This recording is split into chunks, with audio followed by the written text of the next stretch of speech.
sube la tensión en Jerusalén y las cosas se salen totalmente de control. Todo esto ocurre porque un hombre ha ingresado a las calles de la ciudad y está rodeado de un número inmenso de personas que grita eufórica. Según testigos, la gente ha salido a las calles y lo que parecía ser una celebración pacífica se está volviendo algo sin control. Y entre ese descontrol, los líderes, las autoridades religiosas, los líderes judíos están en máxima alerta. El ambiente de la ciudad cada vez está más tenso porque la gente está clamando como rey a alguien que ha entrado a las calles de Jerusalén. Las autoridades romanas están viendo esto como una posible amenaza contra la paz, contra el orden, contra el control de la población. ¿Qué significa realmente la llegada de un hombre a Jerusalén y el alboroto de la gente? ¿Por qué su presencia causa tanto escándalo? ¿Por qué la gente lo está aclamando como rey? Esta es la prédica número 44 de la serie del Evangelio de Juan, que estamos estudiando aquí en la Iglesia Bíblica de Guatemala. Y nos corresponde leer el pasaje que fue anunciado, Juan 12, 12 al 19. Leamos.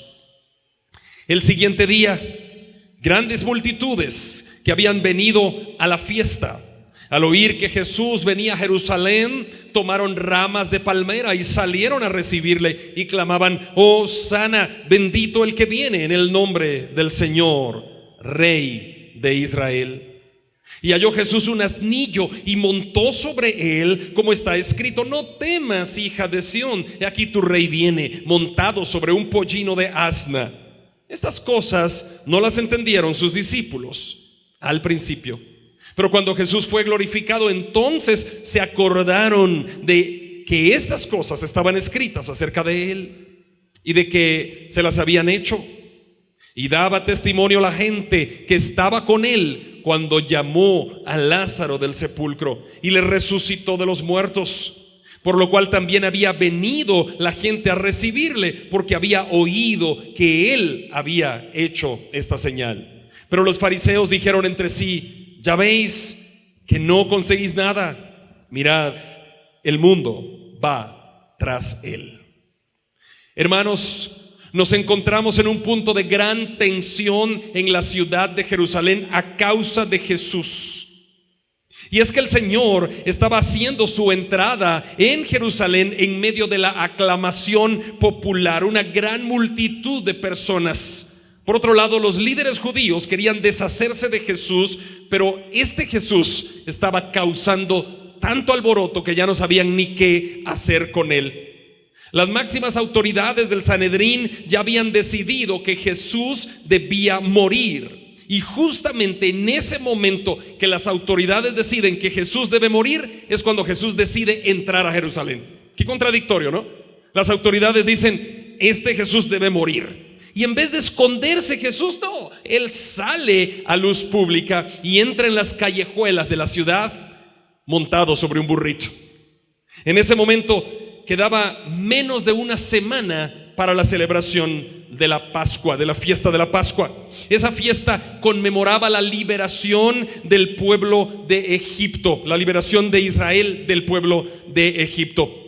Y en ese momento todos los israelitas anhelaban que un rey viniera y los libertara de la esclavitud del Imperio Romano. El Imperio Romano era la bestia que dominaba el mundo en esa época, y el Imperio Romano tenía cautivos a los israelitas. De hecho, el Imperio Romano era el que ponía al sumo sacerdote, el encargado del Sanedrín, era puesto por las leyes del Imperio Romano, y los demás sacerdotes eran puestos por los demás religiosos judíos. Pero el sumo sacerdote provenía del Imperio Romano, era puesto por el imperio aunque fuera judío, o sea que era afín al imperio. Aunque el pueblo quería un rey libertador, Jesús llegaba a Jerusalén, y él llegaba como rey libertador, pero no para libertar a los israelitas en ese momento, sino para libertar a todo el pueblo creyente en Jesucristo a través de los siglos. Jesús debía morir por los pecados del pueblo. La gente esperaba un libertador en ese momento, y vamos a ver qué dice la Biblia. Vamos al pasaje de estudio, Juan 12, 12 al 13. El siguiente día, grandes multitudes que habían venido a la fiesta, al oír que Jesús venía a Jerusalén, tomaron ramas de palmera y salieron a recibirle y clamaban: Hosana, bendito el que viene en el nombre del Señor, el Rey de Israel. Hermanos, las multitudes estaban alocadas porque habían llegado a la fiesta. Mucha gente llegaba a la fiesta una semana antes de que empezara la fiesta de la Pascua, y llegaban de todos lados, incluso llegaban griegos, llegaban de todos lados, no solamente de Israel, sino que llegaban de todas partes, gentiles que habían creído ya en Jesucristo y que querían celebrar la fiesta o querían mirar la celebración de la fiesta. Y muchos llegaban y se purificaban días antes. Y entre esa gente que llegaba, recordemos dónde había estado Jesús la noche anterior. La noche anterior había estado en Betania cenando en casa de Marta, María y Lázaro. ¿Se acuerdan? El mensaje de la semana pasada. Y Jesús había estado cenando ahí en la casa de Marta, María y Lázaro, en Betania. Y Jesús de Betania llega a Jerusalén. Pero cuando llega a Jerusalén, va llegando por las calles y encuentra un pollino, un burrito, ¿no? Y lo desata, me imagino yo, y sube al burrito, y la gente empieza a alborotarse. Todo ese gentío que había en Jerusalén empiezan a alborotarse. Oh, miren el chico que viene en el burrito. Ese fue el que, ya viene Lázaro. A él resucitó. Sí, ese chico, el del burro, sí. El del burrito, sí. Ese resucitó a Lázaro. Ay, Lázaro estaba muerto. Sí, wow, de verdad. Lázaro, ¿es cierto que estabas muerto? Sí, pero me resucitó Jesús. Y empieza el alboroto, y la gente empieza a cortar ramas de palmeras, ¿no? Me imagino que todas las palmeras quedaron desmochadas, sin ramas, y todos cortaban sus ramas y las ondeaban. Y el burrito pasaba por las callejuelas de la ciudad de Jerusalén, ¿no? Y estaba pasando por todas las callejuelas, y la gente ondeaba sus ramas, y todos decían: ¿qué está pasando aquí? Y todos decían: Hosana, Hosana, bendito el que viene en el nombre del Señor. Y lean la frase del final del versículo 13, decían: Rey de Israel, ¿no? Bendito el que viene en el nombre del Señor, Rey de Israel. O sea, la gente esperaba un rey, y Cristo aparece, y la gente dice: este es el rey. Si este levantó de los muertos a Lázaro, si le dio vista a los ciegos, si hizo caminar a los que no podían caminar, ese es el rey. ¿Qué le van a poder hacer los romanos? Y en ese momento la gente se alborotaba. Y cuando la gente se alborotó, los principales líderes judíos salen del templo en Jerusalén y van a las calles, y se dan cuenta que aquel a quien ellos querían matar está entrando como rey. Y dicen: no puede ser. Ahora se nos puso difícil la cosa, porque es fácil deshacerse o quitarle la vida a alguien que está en oscuridad, a alguien desconocido. Es fácil. Uno va y pone a 2 o 3 buenos francotiradores, ¿no? Y en la oscuridad uno puede disparar ahora, ¿no? Y uno dice: bueno, ya nos deshicimos de este. Pero alguien que es famoso, que es popular, que lo conoce el pueblo, que lo están aclamando como rey, era difícil deshacerse. Y decían: ¿cómo nos vamos a deshacer de este chico? Está alborotando a todos. Faltaban pocos días para que Jesús fuera a la cruz, y a él no le importó. Él se subió al burrito y entró por las calles. Sigamos nuestro pasaje de estudio, Juan 12, 14, 15. Y halló Jesús un asnillo y montó sobre él, como está escrito: no temas, hija de Sión, y aquí tu rey viene montado sobre un pollino de asna.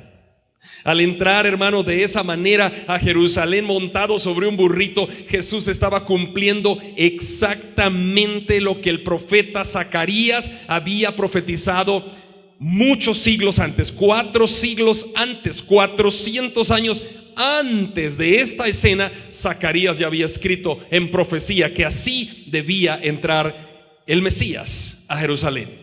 Vamos a Zacarías 9:9 para que nos demos cuenta. Zacarías 9:9. Vean qué perfección de profecía. Por eso es que yo les digo: no crean en los profetas de hoy, porque no hay, bíblicamente no hay. Los profetas de hoy, si es que los hay, son profetas didácticos. O sea, ¿qué quiere decir eso? Como lo que estoy haciendo yo, predicando la profecía que ya está escrita. Esos somos los profetas de hoy. La profecía ya está escrita y nosotros la predicamos, la damos a conocer, profetizamos lo que ya está escrito, ¿ok? Y si alguien hoy, pastor, me profetiza que me va a pasar algo en mi vida y se me cumple, pero no es un profeta. Recibió una palabra de conocimiento de parte de Dios, tuvo una visión, un sueño y te la dijo en un momento oportuno, ¿ok? Pero profetas como tal se acabaron, ¿no? Ya bíblicamente no hay. Pero miren Zacarías, la precisión y la exactitud. Vamos a 9:9, dice: alégrate mucho, hija de Sión, y da voces de júbilo, hija de Jerusalén. Miren, como si Zacarías estuviera viendo eso. He aquí tu rey vendrá a ti, justo y salvador, humilde y cabalgando sobre un asno, sobre un pollino, hijo de asna.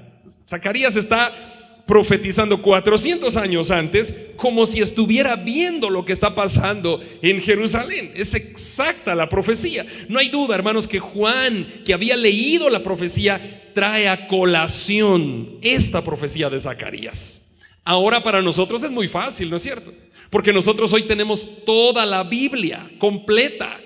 Ahora no nos falta nada. Ahora todo está escrito en la palabra de Dios. Es fácil llegar a la Biblia ahora. Pero para Juan no era tan fácil, porque Juan solo tenía el Antiguo Testamento. El Nuevo Testamento no existía. Acuérdense, Juan estaba viviendo. Mateo, Marcos, Lucas estaban viviendo. Después van a escribir. Pero nosotros ya podemos ver en retrospectiva y podemos ver que eso, wow, era cierto, se cumplió la profecía de Zacarías. Pero Juan está asombrado. Juan se acuerda de la profecía de Zacarías y dice: esto es exactamente lo que está pasando con Jesús. En primer lugar, cuando Zacarías hizo esa profecía, faltaban 4 siglos para que se cumpliera. Y Zacarías, muchas veces los profetas no comprendían lo que estaban escribiendo, tenían esa revelación de Dios y la plasmaban y no comprendían exactamente lo que Dios quería decir, pero ellos como profetas lo escribían. Y muchos profetas mezclaban las dos venidas de Cristo. Mezclaban la venida como Mesías, bebé nacido en Belén, y mezclaban la venida como el libertador, como el Rey de Reyes, el que vendrá a regir a la humanidad con vara de hierro. Y Juan trae a colación la profecía y la escribe en su evangelio. Es importante notar que Jesús exactamente vino montado sobre un burrito, lo cual ponía en relieve la naturaleza pacífica de ese momento de Jesús. El Señor eligió un burrito para entrar en Jerusalén, y eso tiene varios significados. Para un soldado romano, imagínense, un soldado romano que está cuidando las calles de Jerusalén, y estaba toda la fortaleza Antonia de aquel tiempo cuidando todo Jerusalén, porque era la época de la fiesta de la Pascua. Faltaban pocos días para la fiesta, 6 días para la fiesta de la Pascua. Así que la fortaleza Antonia estaba rodeando Jerusalén, y más que todo las calles aledañas al templo. Y estaban esos soldados. ¿Se imaginan esos soldados, no? Los que pintan muchas veces para los niños con un casco, con un escudo, con una careta como si fuera una mascarilla de acero, con piernas de acero, con un cinto, ¿no? Parecían realmente solo tenían como 15 centímetros acá para mirar. Esos eran los soldados romanos. Y estaban, y ven que la gente corta ramas de palmeras y las ondea y dicen: bendito el que viene en el nombre del Señor, Hosana, Hosana, el Rey de Israel.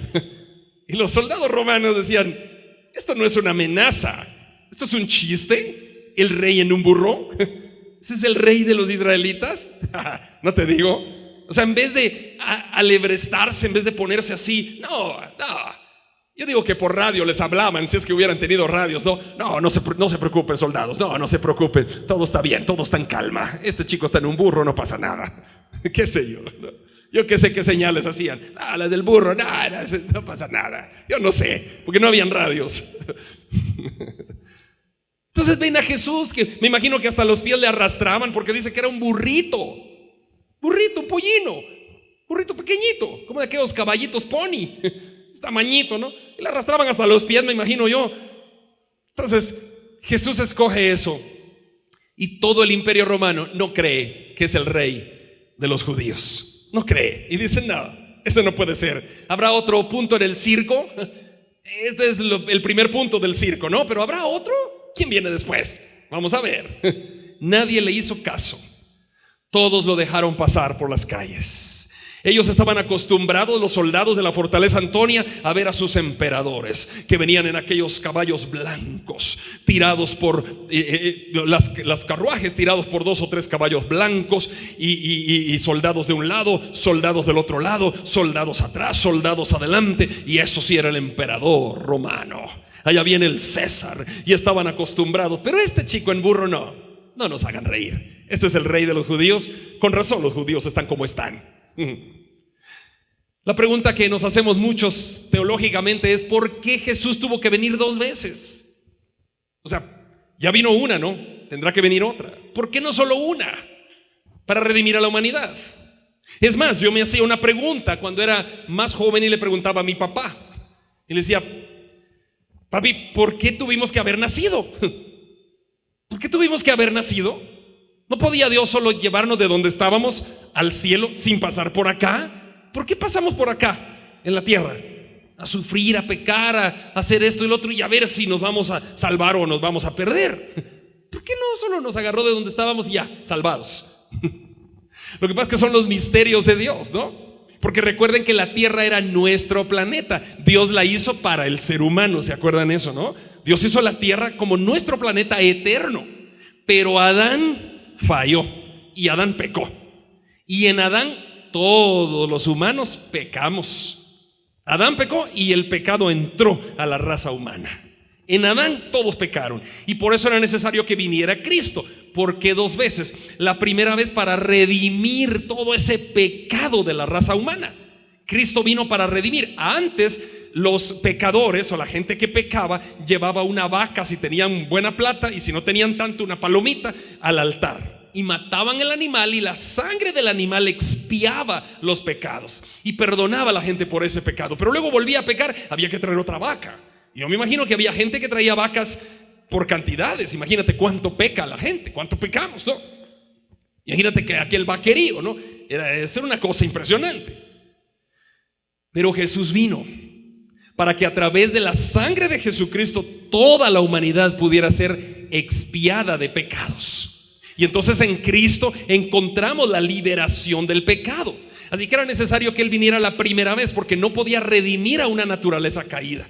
En Adán todos habíamos pecado, y Cristo no podía redimir a esa naturaleza en pecado. Por eso vino la primera vez. Y la primera vez vino como un cordero, en un burrito, pacífico. Causaba risa a los soldados y a todo el pueblo. Pero la segunda vez no vendrá así. La segunda vez que vendrá en caballo blanco, y todos le verán, y Él tendrá una espada, y de su boca, dice el Apocalipsis, sale una espada aguda de fuego, y todas las naciones se postrarán delante de Él, y todos le adorarán, y toda lengua confesará que Él es el Señor. Todos lo harán. Amén. Sigamos nuestro pasaje de estudio, Juan 12:16. Estas cosas no las entendieron sus discípulos al principio, pero cuando Jesús fue glorificado, entonces se acordaron de que estas cosas estaban escritas acerca de Él y de que se las habían hecho. O sea, los discípulos, viendo todo esto, ellos no entendieron. El pasaje lo que está explicando es que los discípulos, fíjense, habían visto que Jesús fue a cenar anoche a la casa de Lázaro, María y Marta. Y cenaron, y había una gran multitud afuera. Lázaro daba testimonio: miren, yo estaba muerto, me resucitó. La gente reconocía a Cristo como el Señor y Salvador. Ese fue el mensaje del domingo pasado. Pero después de todo eso, los discípulos dijeron: ¿por qué Jesús se iría a Jerusalén? Pero lo andan buscando para matarlo. ¿Por qué se atrevió a ir? Y ahora que va a ser la Pascua, ahora que está así de soldados, ahora que está así de gente. Dice el pasaje, los discípulos no entendieron esto. ¿Cuándo lo entendieron? Ahí el texto lo dice cuándo. Lo entendieron cuando Jesús fue glorificado. O sea, ni siquiera lo entendieron cuando lo crucificaron, ni cuando resucitó, sino cuando fue glorificado. Cuando después de la resurrección se fue al cielo. Ahí lo entendieron y dijeron: oh, esto estaba escrito. No lo entendíamos. Ahí lo entendieron. Los discípulos no entendieron. ¿Y por qué pasó todo esto? Y el burro y todo. ¿Y este Jesús qué le pasa? Pero después dijeron: aquí está. Eso era lo que se tenía que cumplir. Muchachos, fuimos parte de la profecía cumplida y ni siquiera cuenta nos habíamos dado. Los discípulos lo entendieron después. Hermanos, sigamos el pasaje. Juan 12, 17, 19. Y daba testimonio, ¿quién? La gente. Daba testimonio la gente que estaba con él cuando llamó a Lázaro del sepulcro y le resucitó de los muertos. ¿Qué dice el 17? Todos daban testimonio. Oh, sí, este del burro es el que resucitó a aquel. Sí, ese es el que resucita a los muertos. No, no puedo creer, sí, él es. 18. Por lo cual también había venido la gente a recibirle. ¿Por qué? Porque había dado testimonio la gente de la resurrección de Lázaro. Entonces venía la gente a recibirle, porque habían oído que él había hecho esta señal. ¿Cuál señal? Resucitar a Lázaro. Pero los fariseos dijeron entre sí: ya ven, no conseguimos nada. Miren, el mundo va tras él. Ok. Hasta ese momento, hermanos, el pasaje ha citado, y Juan ha citado, a los discípulos, a la multitud, y ahora cita a los fariseos. No, la multitud estaba ahí, alocada, las masas. Y las masas van para donde quieran. Hermano, ¿sabes que es bien fácil manipular masas? ¿Tú sabes eso? ¿Qué quiere decir masa, pastor? ¿Con qué se hacen las arepas? No. Masas son cantidades de personas. Y es fácil manipular a las masas. Tú sabes que yo, como periodista, trabajo en medios de comunicación masivos. ¿Qué quiere decir masivos? Masa. ¿Qué quiere decir masa? Cantidad, multitud. Es fácil manipular a las masas. Yo puedo decir algo hoy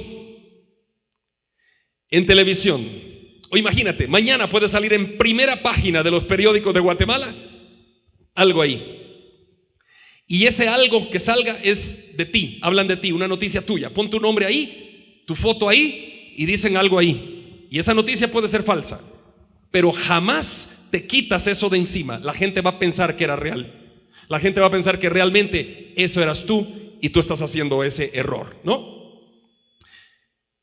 Fulano de tal se declara ladrón y declara que en efecto cometió este fraude. Y la gente, cuando mira al fulano de tal aquí en la iglesia, ay, cuidado, cuidado, ahí viene el ladrón, ahí viene el ladrón, aquel que hizo aquel fraude, muchacho, ten cuidado, ese es el ladrón. No es, o probablemente no sea, pero el medio masivo dio la noticia y las masas creyeron. Hermanos, las masas se manipulan fácil. Ese día Jesús no hizo nada en absoluto, pero las masas fueron a cortar ramas y clamaban: bendito el que viene en el nombre del Señor, Rey de Israel. 6 días después, esas mismas masas estaban siendo manipuladas por los fariseos. ¿Y qué decían ahora? Crucifícale, crucifícale, suéltanos a Barrabás, crucifica a Jesús, crucifícale. Eran las mismas masas. ¿Qué pasó ahí? Lo mismo que pasa siempre. Los políticos saben eso. Y los políticos empiezan a hacerle un coco wash a la gente, un lavado de cerebro, y los manipulan. Y la gente hoy viene y dice: no, este es el cambio que esperábamos en nuestro país, votemos por este político. Y votan por ese político. Y al votar por ese político están felices. Unos días después se dan cuenta que no era. Pero aparece otro político y les vuelve a hacer otro coco wash. Y dicen: no, dejemos a este, vámonos con este. Y luego se dan cuenta que aquel no era, pero se vienen con este. Y están de político en político. Las masas. Los fariseos sabían eso. Aquí Juan los menciona. Había mencionado a los discípulos. Los discípulos, imposible que se movieran de la roca, ¿no? La roca que era Cristo. Aunque Pedro tambaleó y Pedro lo negó. Ya vamos a ir ahí en el futuro cuando lleguemos al pasaje. Los discípulos era difícil que se movieran, pero las masas eran movidas fácilmente. Ahora estaban movidas por Jesús, pero 6 días después iban a estar movidas por los fariseos. Así que los fariseos empezaron a tramar cómo podemos hacer para vencer las masas. Queridos, hoy hay muchos que, utilizando el nombre de Cristo y púlpitos de iglesias, manipulan masas. Cuidado, cuidado. ¿Saben por qué? Porque uno de los grandes logros de la Reforma Protestante hace más de 500 años fue poner la Biblia en manos de la gente. ¿Sí? La Biblia antes no la leía la gente. No existía la Biblia en los idiomas de la gente. Existía en latín, El Antiguo Testamento probablemente en hebreo, el Nuevo Testamento en griego, y toda la Biblia completa, el compendio en latín. Y separaban los que oficiaban cultos y hablaban en latín. Y la gente no sabía que le estaban hablando, pero llegaba a esas reuniones. Y ahí estaban escuchando sin entender. Y cuando todos se paraban, pues también se paraban ellos. Y todos venían al frente y tomaban la cena del Señor, jugo de uva y pan. Y todos venían y hacían lo mismo. ¿Por qué lo haces? No sé, lo hacen todos. Y luego, ay, nació mi hijo, hay que bautizarle. ¿Por qué le bautizas pequeño? No sé, todos le bautizan. Es que esto no existía en manos de la gente.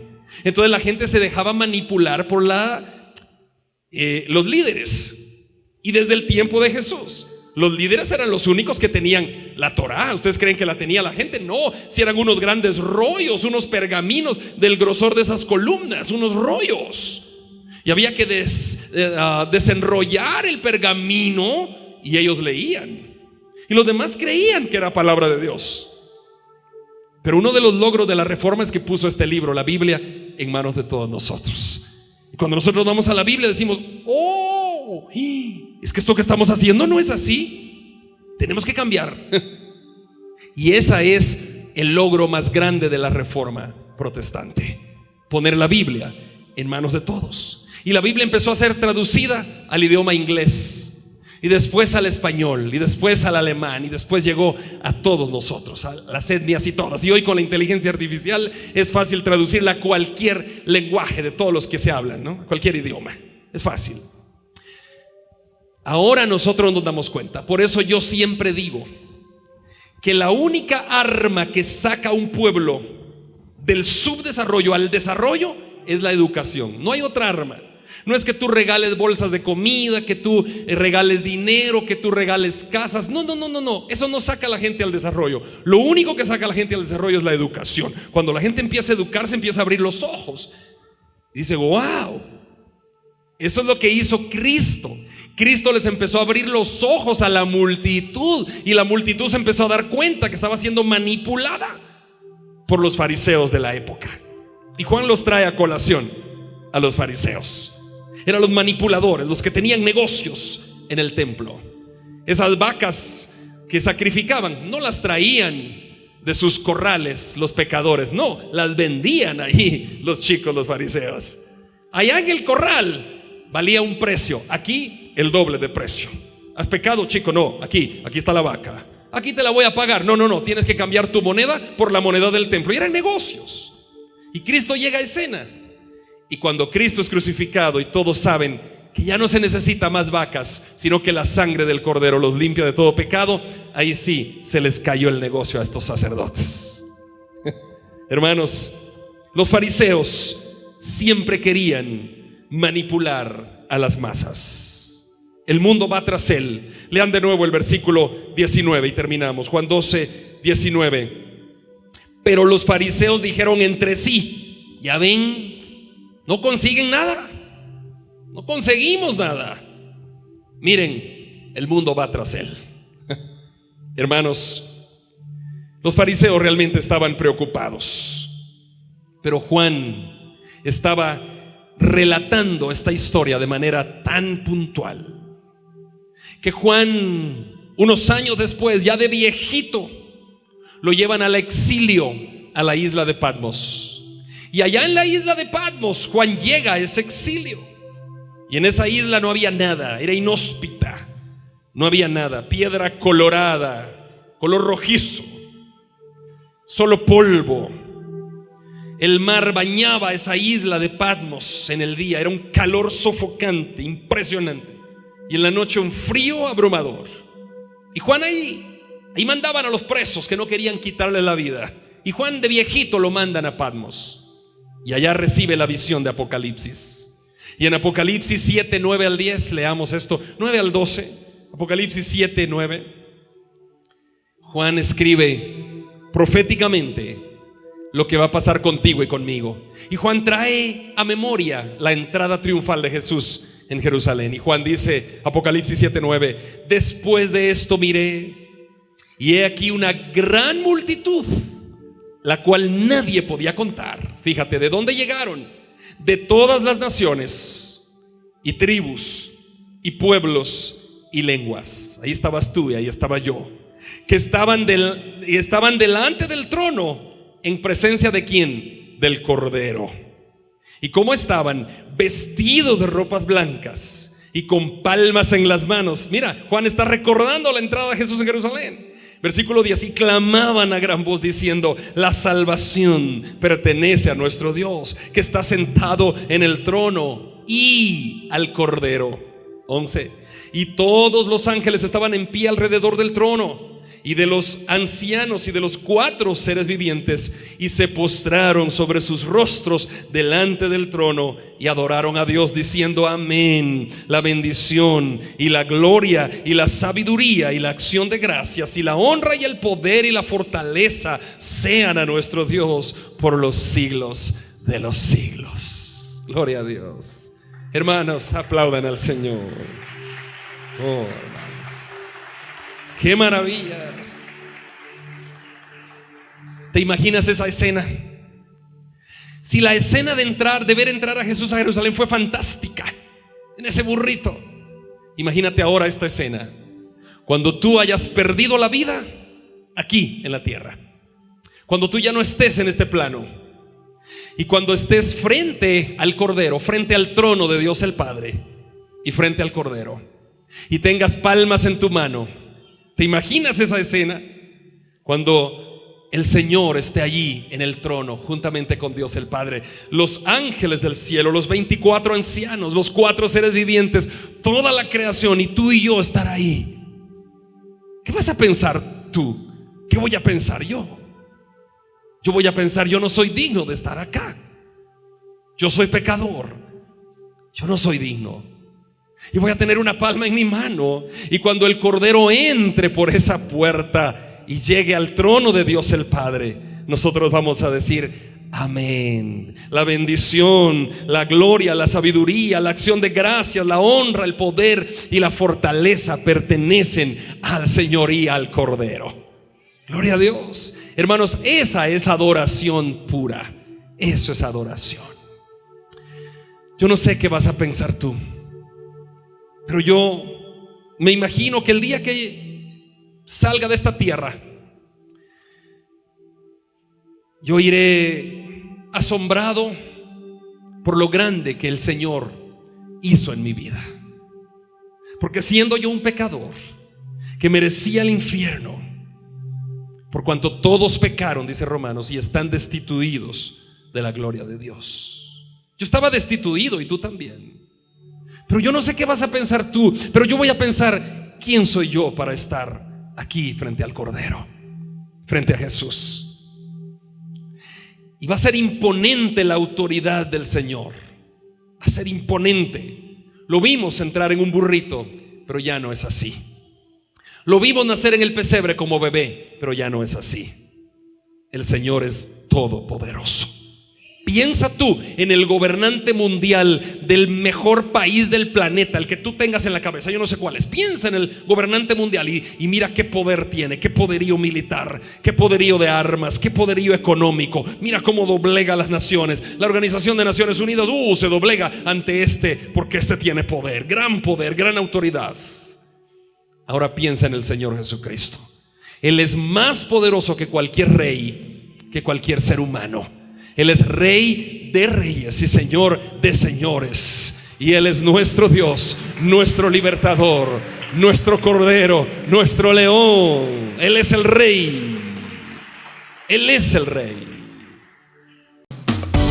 Acércate a Dios y Él se acercará a ti.